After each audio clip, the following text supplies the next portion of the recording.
Hello friends, welcome back to my class. जैसा कि हम जानते हैं, हम हमारे पाइथन की क्लासेस रनिंग में है हमारी। और इससे प्रीवियस की क्लासेस में हमने पाइथन के ही प्रोग्रामिंग स्टार्ट करने से पहले जो हमारे इम्पॉर्टेंट टर्म्स हैं उनके बारे में हम डिस्कस कर रहे हैं, जिसमें हमने basic model of computation cover कर लिया है। उसके बाद हमने नेक्स्ट क्लास में हमारे एल्गोरिदम्स कवर करा था। आई होप आपको इन दोनों वीडियोस में अभी तक समझ में आया होगा कि हमने क्या क्या डिस्कस करा है ना, और इस एल्गोरिदम के थ्रू कैसे हमने स्टेप्स लिखे हमारे किसी भी प्रॉब्लम के रिजोल्यूशन के लिए, प्रॉब्लम को सॉल्व करने के लिए। तो आज हम जो नेक्स्ट हमारा टॉपिक स्टार्ट करने जा रहे हैं वो है हमारा फ्लो चार्ट्स। ठीक है, फ्लो चार्ट्स आप जैसे जानते हैं, है ना। आपने देखा होगा, अगर किसी भी टॉपिक को आप एक तो लाइन बाय लाइन लिखें या फिर एक उसे ग्राफिकल रूप से रिप्रेजेंट करवाएं, तो दोनों में काफ़ी डिफरेंस रहता है। लाइन बाय लाइन फिर भी लोग बाग थोड़ा कम ध्यान देते हैं, जबकि कोई ग्राफिकल रूप से रिप्रेजेंट करा हुआ आपका टेक्स्ट या जो भी आपने स्टेप्स लिखे वो ज़्यादा अट्रैक्टिव रहता है ना, समझ में भी अंडरस्टेबल भी रहता है वो, है ना। तो फ्लो चार्ट उसी को रिप्रेजेंट करवा रहा है। सिंपल लैंग्वेज में भी मैंने आपको बताया कि क्या है, आप किसी भी स्टेप्स को अगर ग्राफिकल रूप से रिप्रेजेंट करवाना चाहते हैं तो वो अपना किस में आ रहा है, फ्लो चार्ट के अंडर में आ रहा है। तो हम बात कर लेते हैं फ्लो चार्ट क्या है। तो फ्लो चार्ट में कि जैसे हमने यहाँ पे डेफिनेशन लिख रखी है, a flow chart is a pictorial graphical representation depicting the flow of steps in a program. यानी ये क्या करता है फ्लो चार्ट, आपके जो भी प्रोग्राम है या जो भी आप बना रहे हैं उसकी जो भी स्टेप्स हैं उनको किस में, पिक्टोरियल या फिर ग्राफिकल इमेज में रिप्रेजेंट करवाता है ना। अभी जैसे मैंने आपको बताया वही, पीपल इन एन ऑर्गेनाइजेशंस और पेजेस इन अ प्रेजेंटेशन, चाहे वो आपकी कोई स्टेप्स इन किसी प्रोग्राम में हो या किसी ऑर्गेनाइजेशंस के पीपल हो या फिर आपके प्रेजेंटेशन में पेजेस हो, है ना। उन सब में आप क्या कर सकते हैं, पिक्टोरियल रूप से, ग्राफिकल रूप से अच्छे तरीके से रिप्रेजेंट करवा सकते हैं। किसके थ्रू, फ्लो चार्ट्स के थ्रू। नेक्स्ट आता है इसमें हमारा, elements are represented by simple icons. जो भी आपके फ्लो चार्ट्स के लिए हमारे एलिमेंट्स होते हैं वो सिंपल आइकन्स ही होते हैं, उससे हमारे जो भी स्टेप्स उन्हें रिप्रेजेंट करवाने के लिए। फॉर एग्जांपल यहाँ पे आपको सर्कल्स मिल रहे हैं, रेक्टेंगल्स मिल रहे हैं, डायमंड्स मिल रहे हैं और अदर शेप्स, और इसी तरह और भी शेप्स। ठीक है, तो आप इन शेप्स का क्या कर सकते हैं, अपने फ्लो चार्ट्स को ड्रॉ करने के लिए यूज़ में ले सकते हैं। With line and arrows representing connections between events, जिसमें कि आपकी लाइंस और एरोज होती है ना, वो कनेक्शंस शो करवाने के लिए किसी भी इवेंट के लिए आपको इसमें मिलती है। एंड द डायरेक्शन और order in which the occur, जो भी आपका डायरेक्शन है उसको आपको शो करवाने के लिए आप लाइन और इनका यूज़ भी कर सकते हैं। तो मेरे ख्याल से आपको समझ में आया होगा कि फ्लो चार्ट्स क्या है। जैसे हमने प्रीवियस क्लास में बात की थी, किसी भी प्रॉब्लम के रिजोल्यूशन के लिए हम स्टेप्स लिखते हैं ना, उन्हीं स्टेप्स को ग्राफिकली रूप से रिप्रेजेंट करवाना आपका किसके अंडर में आता है, फ्लो चार्ट्स के अंडर में आता है। तो चलिए नेक्स्ट देखते हैं, इसके बाद हमारा इस फ्लो चार्ट्स में क्या शो करवा रहा है, उसी को कंटिन्यू करते हैं कि फ्लो चार्ट्स के बारे में आपके और क्या डिटेल्स दी हुई है। अब flow chart indicate sequences and decision points as well as starting and stopping points. जो आपका फ्लो चार्ट होता है ना, जैसा कि हमने कल बात करी थी हमारी प्रीवियस क्लास में कि हमारी किसी भी प्रॉब्लम के लिए हमारा एक स्टार्ट पॉइंट और एक एंड पॉइंट होता है, उसी तरह हमारा जो फ्लो चार्ट्स होता है उसमें भी हमारा एक स्टार्ट पॉइंट और एक एंड पॉइंट होता है ना। एक स्टार्टिंग पॉइंट होगा, फिर बीच में आपने जो भी आपको एक्शन देने हैं वो एक्शंस लिखेंगे, प्रोसेसिंग लिखेंगे, एंड देन आपका एंड पॉइंट होगा। तो इस तरह से क्या बनेगा, आपका एक फ्लो चार्ट पूरा आपको शो हो जाएगा। नेक्स्ट इसमें आता है आपके, flow charts can prevent the omission of steps a process. Flow chart क्या करता है, जैसा कि आपको यहाँ पे बता रहा है, कई तरह की जो भी मिस्टेक्स होती है ना उनको ये कवर करने की कोशिश करता है। क्या है कि आपने किसी भी प्रोसेस के लिए क्या कर दिया, फ्लो चार्ट बना लिया है ना, फ्लो चार्ट बना लिया तो आपको पता चल जाएगा कि आपका नेक्स्ट स्टेप क्या है। तो उस स्टेप के अकॉर्डिंग क्या होती है, आप अपने प्रोग्राम में मिस्टेक्स कम करते हैं ना, क्योंकि आपने देख लिया कि पहला स्टेप ये है, सेकंड स्टेप में प्रोसेसिंग है या इनपुट है, जो भी है आपने अपने प्रोग्राम के लिए स्टेप्स में लिखे थे वो कि वही आपने क्या कर लिया, फ्लो चार्ट्स में ड्रॉ कर लिए। अब अगर आपने ढंग से फ्लो चार्ट बनाया होगा तो आपका जो भी प्रोग्राम होगा उसको जो वो बनेगा तो उसमें मिस्टेक्स के चांसेस क्या रहते हैं, बहुत से कम रहते हैं। नेक्स्ट बात करते हैं, flow charts are particularly useful for instructional designers who are novice or occasional programs। Flow chart क्या है, जो भी न्यू डिज़ाइनर्स होते हैं ना, जैसे जो अभी एकदम नए सीख रहे हैं, अभी आप लोग जैसे नए हैं इस फील्ड में, पाइथन फील्ड में है ना, तो जैसे नोविस हो गए या कोई ओकेजनल प्रोग्रामर हो गए ना, उनके लिए फ्लो चार्ट्स के थ्रू किसी भी प्रोग्राम को बनाना बहुत ही इजी रहता है और उसे समझना बहुत ही इजी रहता है कि केवल एक फ्लो चार्ट्स के थ्रू क्या कर सकते हैं, अच्छे से प्रोग्राम्स को क्रिएट कर सकते हैं कि कौन कौन से स्टेप्स उन्हें अपने प्रोग्राम्स में रखने। ठीक है, तो ये सिंपल सा था, समझ में आ ही गया होगा कि क्या था कि हमने करा, जो भी हमने कल स्टेप्स लिखे तो उनको किस में कर दिया, अब हमने हमारे पिक्टोरियल ग्राफिकल उसमें इमेज में कन्वर्ट कर दिया। तो आगे देखते हैं इसके बारे में। Here comes the details of some mostly used symbols। जो हम फ्लो चार्ट बनाते हैं ना, उसमें कुछ मोस्टली यूज्ड सिंबल्स हम यूज़ में लेते हैं हमारे फ्लो चार्ट को शो करवाने के लिए। तो उनमें से कुछ यहाँ पे आपको जो भी बता रहे हैं, ताकि आपको पता चले कि फ्लो चार्ट बनाते समय आपको किन किन शेप सिंबल्स का यूज़ करना होता है। जैसे सबसे पहले आपको यहाँ पे बता रहा है टर्मिनेटर। ठीक है, टर्मिनेटर बता रहा है, टर्मिनेटर का जो सिंबल है वो देखिए इस तरह से है आपका, है ना, ओवल के रूप में है। ठीक है, तो ये किसको रिप्रेजेंट करवाएगा, आपको जैसे अपने प्रोग्राम में स्टार्ट पॉइंट और एंड पॉइंट लिखना होता है ना, जैसे कल हमने स्टेप्स लिखे थे ना, स्टार्ट पॉइंट और एंड पॉइंट, तो जब आपको स्टार्ट पॉइंट और एंड पॉइंट लिखना होता है तो आप इस सिंबल का यूज़ करते हैं, आपको इस सिंबल को अपने फ्लो चार्ट में ऐड करना होता है। नेक्स्ट आता है पैरेललोग्राम। इसके बाद अगर कोई जैसे आपको मान लीजिए कोई इनपुट देना है ना, हमने कल देखा था कि हम 2+2 करना था, तो 2+2 हम क्या कर रहे थे, इनपुट कर रहे थे और आउटपुट क्या दे रहा था, ये हमें 4 दे रहा था। तो जो ये 2+2 इनपुट और आउटपुट का वर्क हो जाएगा वो हमारे इस वाले सिंबल के अंडर में आता है। ठीक है, तो ये वाला सिंबल हमारे किस लिए यूज़ में ले लिया जाएगा, अगर हमें हमारे प्रोग्राम में इनपुट या आउटपुट देना है तो हम इस वाले सिंबल का यूज़ करते हैं। नेक्स्ट आता है रेक्टेंगल। यहाँ पे आप क्या आ जाएगा, ये बताता है प्रोसेसिंग सिंबल। ठीक है, जैसे आपने कल प्रोग्राम में देखा था, हमने 2+2 करा था, अब कहीं ना कहीं तो 4 होने के लिए प्रोसेस हो रही थी, प्लस होने के लिए प्रोसेस हो रही थी, तो जो भी अपने प्रोग्राम में जैसे अभी स्टार्ट करा, फिर इनपुट दे दिया 2+2, तो यहाँ पे क्या आएगा आपका, वो प्रोसेसिंग आएगी इस तरीके के सिंबल में जो कि इसके अंदर आप करवाना चाहते हैं ना। तो जो भी आप प्रोसेसिंग होगी उसके लिए आप कौन सा सिंबल का यूज़ करेंगे, आप रेक्टेंगल सिंबल का यूज़ करेंगे। ठीक है, 3 आपको समझ में आए गए होंगे। स्टार्ट एंड एंड के लिए अगर आपको इनपुट देना है और आउटपुट रिसीव करना है तो आप इस सिंबल का यूज़ करेंगे, और प्रोसेसिंग के लिए आप इस वाले रेक्टेंगल का यूज़ करेंगे।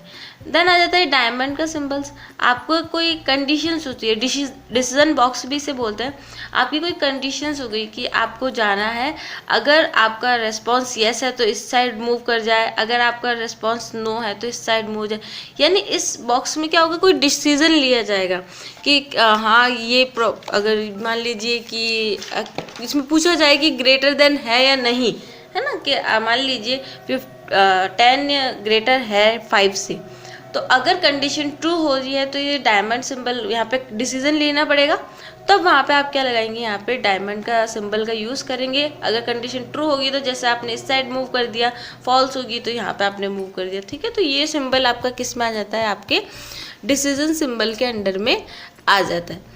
नेक्स्ट आता है आपके ये एरोज। आप अपने प्रोग्राम्स में इन्हें फ्लो लाइन्स भी कहते हैं।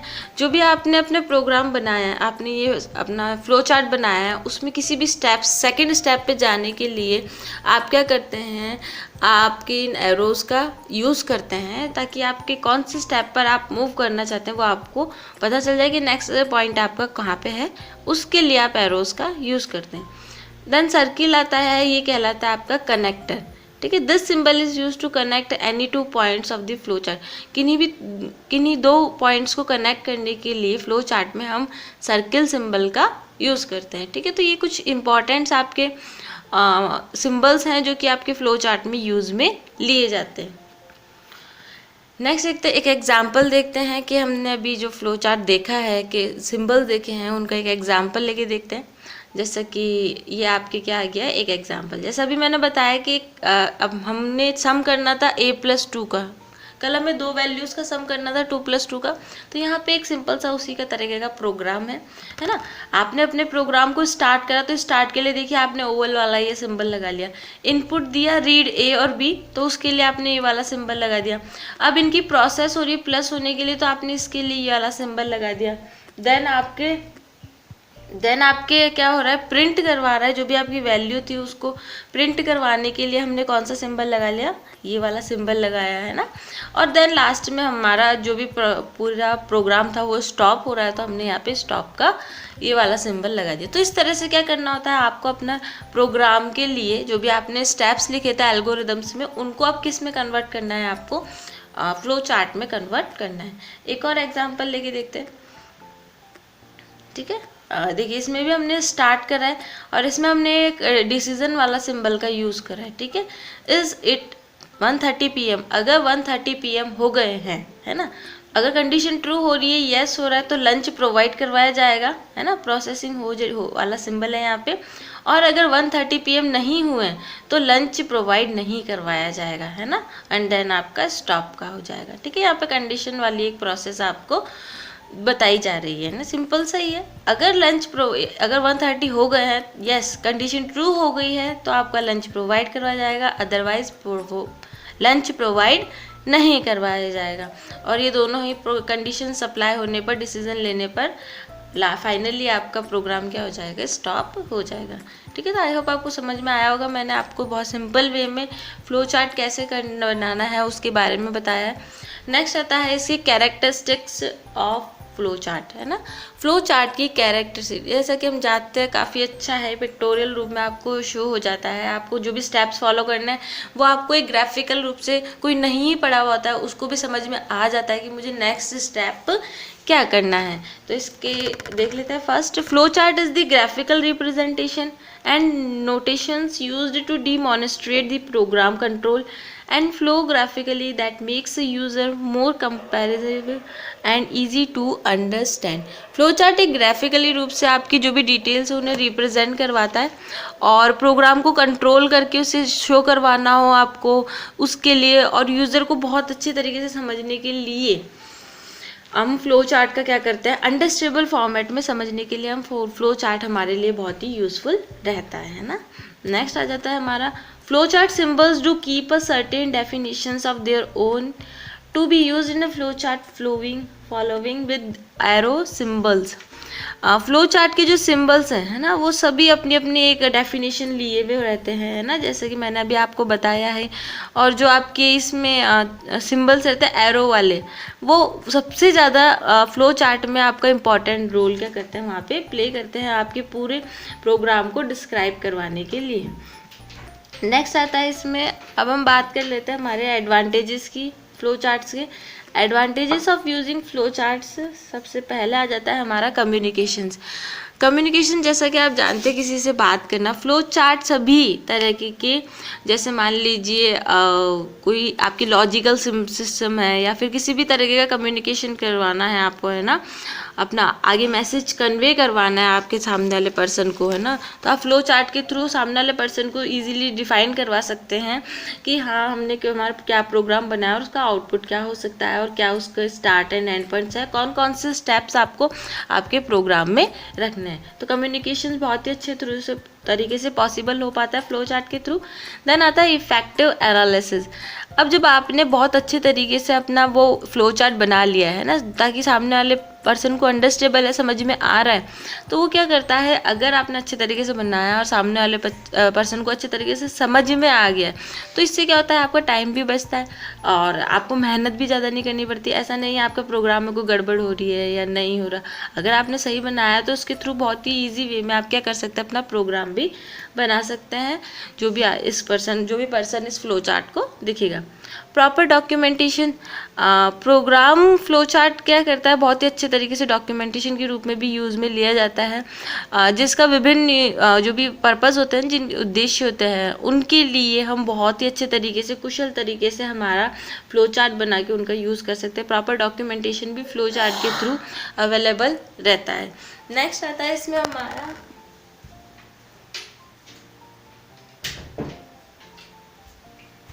नेक्स्ट आता है इसमें हमारा effective coding. Flow chart system क्या होता है, बहुत ही एनालिसिस करके और बहुत ही सोच समझ के बनाया जाता है डेवलपमेंट के द्वारा, है ना। तो बहुत अच्छे तरीके से बनाया जाता है, तो उसकी जो कोडिंग होती है उस फ्लो चार्ट के थ्रू जो कोडिंग की जाती है बहुत ही इफेक्टिव अपना रोल वहाँ पे प्ले करती है। नेक्स्ट आ रहा है प्रॉपर डीबगिंग। डीबगिंग जैसे कि मैंने कल बताया है, फ्लो चार्ट के थ्रू किसी भी समस्या को समझने के लिए, किसी प्रॉब्लम को समझने के लिए बहुत ही अच्छा हमें ऑप्शन मिल जाता है। डीबगिंग बहुत अच्छे तरीके से हम फ्लो चार्ट की हेल्प से कर सकते हैं। नेक्स्ट आता है एफिशिएंट प्रोग्राम मेंटेनेंस, है ना। फ्लो चार्ट की हेल्प से ही कोई भी आपके ऑपरेटिंग प्रोग्राम का उसको मेंटेन करना हो वो बहुत ही सिंपल हो जाता है। यह प्रोग्राम के उस हिस्से पर भी अधिक कुशलता से प्रयास करने में मदद करता है जहाँ पे भी आप किसी भी प्रोग्राम के पॉइंट तक पहुँचना चाहते हैं ना, क्योंकि फ्लो चार्ट के थ्रू आपको पता चल रहा है कहाँ पर मिस्टेक्स हो रही है, कौन सा पॉइंट है, ठीक है। तो ये सब किसके थ्रू पॉसिबल, ये सब क्या है, हमारे फ्लो चार्ट्स के एडवांटेजेस के अंडर में आ जाते हैं, यानी एक तरीके से काफ़ी ज़्यादा हेल्पफुल रहता है। अब आप जानते हैं हमने किसी भी स्टेप्स को पिक्टोरियल्स या ग्राफिकल रूप में रिप्रेजेंट कर देते, समझने वाले को भी समझ में आ रहा है कि हमें प्रोग्राम्स में कौन कौन से स्टेप्स लेने, किस किस तरह से इनपुट और आउटपुट देना है ना। नेक्स्ट बात कर लेते हैं हम इसके disadvantages of using flow charts. Flow chart से कुछ डिसएडवांटेजेस भी हैं, जिसमें सबसे पहला आ रहा है आपके कॉम्प्लेक्स लॉजिक, ठीक है। कॉम्प्लेक्स लॉजिक जैसा कि आप समझ सकते हैं, कभी कभी क्या होता है प्रोग्राम के लॉजिक काफ़ी कॉम्प्लेक्स हो जाते हैं ना। उस स्थिति में क्या होता है फ्लो चार्ट कॉम्प्लेक्स और कभी गंदा भी लगता है, हो सकता है उसको सामने वाले को समझ में नहीं आ रहा है कि आपने क्या बनाया है, आपने गलत बना दिया, आपने बनाया कुछ और सामने वाला समझ रहा कुछ और है ना, जो बहुत ही ज़्यादा आपके लिए बहुत ही प्रॉब्लम क्रिएट कर सकता है। तो ये किस में आ गया, आपके इसके डिसएडवांटेजेस में आ गया। नेक्स्ट आता है अल्टरेशंस एंड मॉडिफिकेशंस। जैसे इसमें परिवर्तन या किसी भी तरीके का आपको चेंजेस करने हो, यदि परिवर्तन आवश्यक है तो फ्लो चार्ट को पूरी तरह से पुनः ड्राइंग की आवश्यकता हो सकती है ना। कई बार पूरे तरह से हमें चेंजेस भी करने पड़ सकते हैं, और यह नॉर्मली आपके टाइम को भी वेस्ट करता है, और आपका जो भी आपका इफेक्टिव वर्क टाइम है उसको काफ़ी ज़्यादा क्या करता है, उसमें चेंजेस करता है, उसमें आपके टाइम वेस्ट करवाने का काम करवाता है। अगर आप अपने फ्लो चार्ट्स में मॉडिफिकेशन करना चाहते हैं, कोई अल्टरेशन करना चाहते हैं, किसी भी तरीके के चेंजेस करना चाहते हैं, ठीक है। तो ये इसके क्या आ गए, डिसएडवांटेजेस में आ गया। रिप्रोडक्शन इसका नेक्स्ट डिसएडवांटेजेस में आता है कि अगर आप फ्लो चार्ट के सिंबल को टाइप नहीं किया जा सकता है ना, एक तो क्या होता है इसके फ्लो चार्ट के सिंबल्स को टाइप नहीं किया जा सकता, इसलिए फ्लो चार्ट का रिप्रोडक्शन एक समस्या बन जाता है, ठीक है। तो रिप्रोडक्शन भी इसमें एक अपने डिसएडवांटेजेस के अंडर में बहुत ही ज़्यादा आ जाता है। नेक्स्ट आता है आपका limitation of using flow chart. अब लाते हैं हमारे, जैसे हमने एडवांटेजेस और डिसएडवांटेजेस की बात कर ली है, तो अब हमारा आता है इसकी लिमिटेशंस होती है फ्लो चार्ट्स की। तो फ्लो चार्ट की लिमिटेशंस क्या होती है, सबसे पहला आता है कॉम्प्लेक्स लॉजिक। कभी कभी प्रोग्राम लॉजिक काफ़ी जटिल होता है ना, जैसा कि अभी हमने बात करी है, और उस स्थिति में फ्लो चार्ट काफ़ी ज़्यादा कॉम्प्लेक्स और बहुत ही हमारे लिए अजीब सा रह जाता है ना। लॉजिक इस तरह का प्रोग्राम होता है कि हमारे पास समझ में भी नहीं आ रहा कि किस तरह से प्रोग्राम की फ्लो चार्ट बनाया जाए, तो वहाँ पे आपके क्या रह जाता है, इसकी कुछ लिमिटेशंस आपके रह जाती है। अल्टरेशन एंड मॉडिफिकेशन जैसा कि अभी हमने बता ही दिया है कि इसमें काफ़ी चेंजेस करना और उसे पूरा रीडिज़ाइन करना बहुत ही ज़्यादा मुश्किल रहता है, तो ये भी इसकी एक लिमिटेशंस में हमारा आ जाता है। नेक्स्ट आ जाता है रिप्रोडक्शन, क्योंकि इसके जो सिंबल्स होते हैं उनका रिप्रोडक्शन करना, उसको कहीं भी ड्रॉ करना बहुत ही ज़्यादा क्रिएट करता है हमारे लिए प्रॉब्लम, तो वो भी किस में आ जाता है, इसकी लिमिटेशन के अंडर में आ जाता है। इस तरह से हमारे पास क्या होता है, फ्लो चार्ट्स की डिटेल की आपको समझ में आई होगी कि किस तरह से हमें अपने प्रोग्राम के लिए फ्लो चार्ट अच्छे तरीके से बनाना होता है, ताकि वो हमारे किसी भी प्रोग्राम के प्रॉपर एग्जीक्यूशंस के लिए एक बहुत ही अच्छा रोल प्ले करे। तो ये हमारा फ्लो चार्ट की डिटेल्स थी। पाइथन प्रोग्रामिंग से पहले हमारे पास ये सब हमें आना चाहिए, एल्गोरिदम्स कैसे बनती है, फ्लो चार्ट कैसे बनता है।